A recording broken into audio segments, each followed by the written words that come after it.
आप भी इस तरह के फैसले के बारे में शायद नहीं सुने होंगे, लेकिन इस तरह के फैसले हुए हैं और इस तरह के जो फैसले हुए हैं सुप्रीम कोर्ट के द्वारा दिए गए हैं, उसकी वजह से क्या हुआ ये आप जरूर जानिए।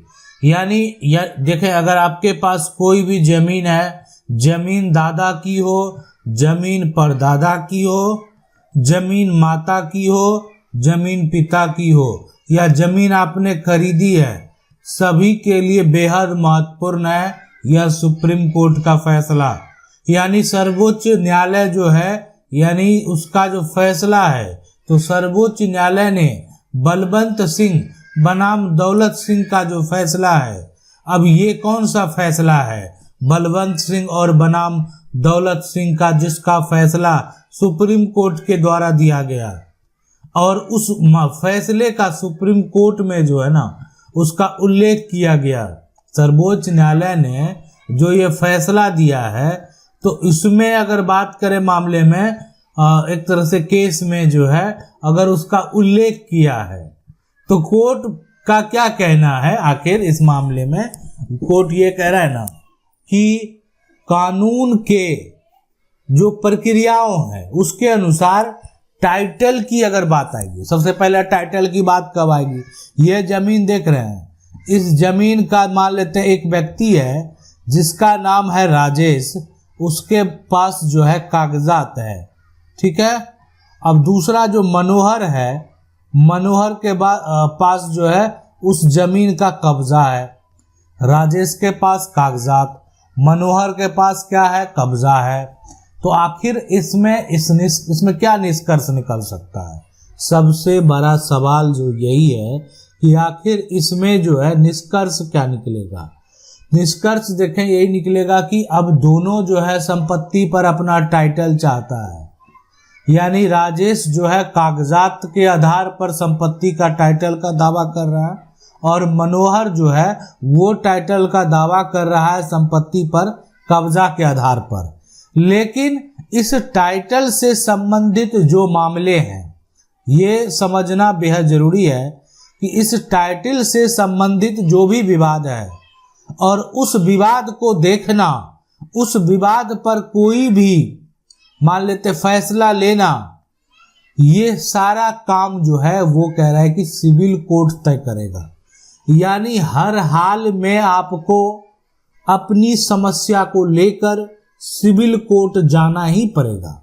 क्या बिना सिविल कोर्ट जाए आप टाइटल साबित नहीं कर पाएंगे? बिल्कुल नहीं कर पाएंगे, आपको सिविल कोर्ट जाना होगा। अब सवाल उठता है कि टाइटल को साबित करने में जो दस्तावेज की जरूरत आपके पास, जो अभी दस्तावेज मौजूद है और जो आपको जरूरत पड़ सकता है, अगर आपकी जो संपत्ति, आपकी जो जमीन है वो किसी से खरीदी गई है, तो आपके पास उसका जो है केवाला होना चाहिए। यानी ये आपको कोर्ट में मांगा जा सकता है।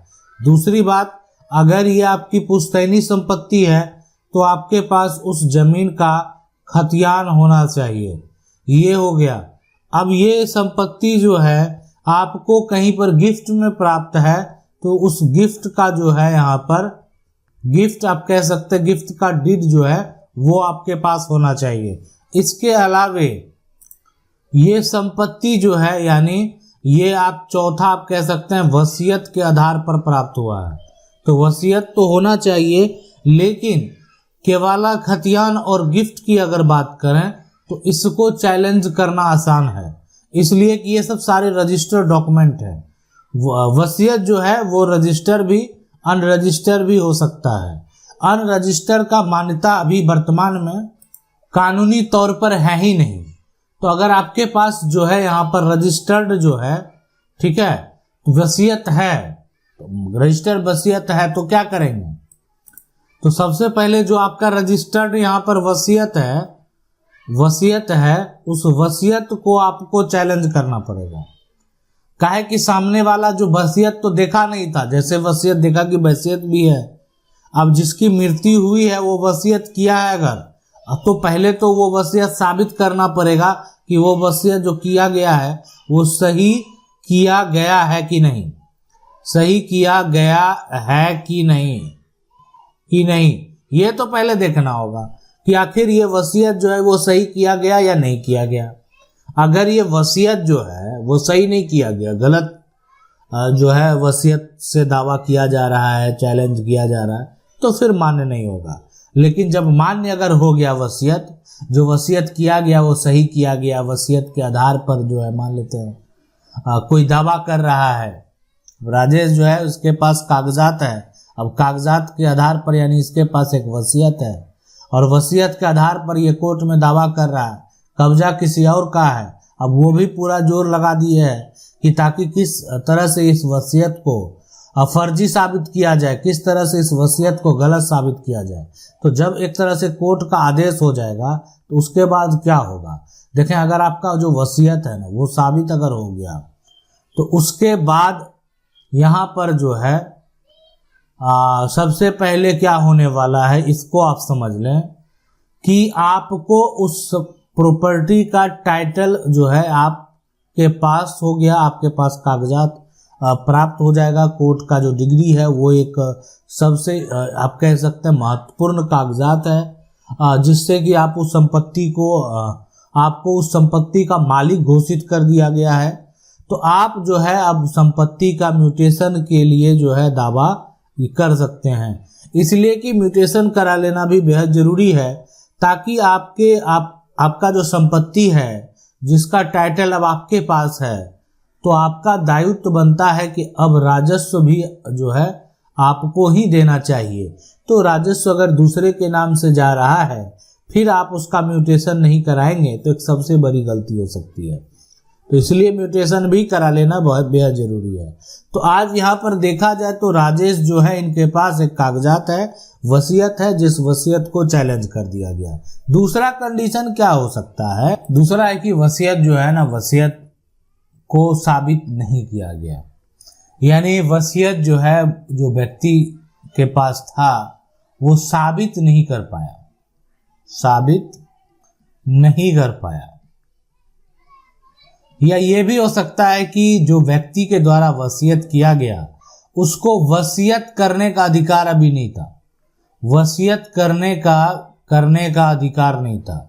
खास करके हो सकता है पैतृक संपत्ति होगा, अभी उसका बंटवारा नहीं हुआ। अब इसमें मान लेते हैं 2-3 भाई लोग हैं, अब कौन किधर जाएगा, किस पोजीशन पर जाएगा। लेकिन आप क्या किए कि किसी को जो है वसीयत कर दिए ये वाला जमीन, अब किसी को एक्सेप्ट नहीं है तो उस केस में इस वसीयत का कोई मतलब नहीं बनता।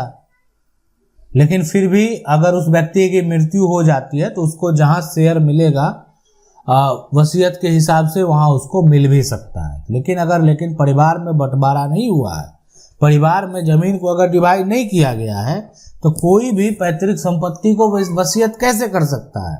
वसीयत तभी आप कर सकते हैं अपनी संपत्ति को तब जबकि वो संपत्ति पर आपका अधिकार, पूरा अधिकार है। यानी ऐसा नहीं कि आपके पास अधिकार ही नहीं है और आप क्या कर रहे हैं वसीयत पे वसीयत लिखे जा रहे हैं। और मैं आपको बता दूं कि वसीयत जो होता है, अगर पहले फर्स्ट टाइम अगर एक बार वसीयत लिखा गया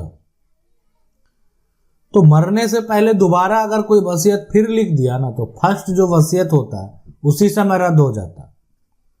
यानी वसीयत जो है बनता जाएगा और उससे पहले वाला वसीयत जो है वो रद्द होता जाएगा। मतलब उसका मान्यता जो है, यहाँ पर मान्यता आप उसको 0 कह सकते हैं, ठीक है, उसका मान्यता जो होगा वो 0 होगा।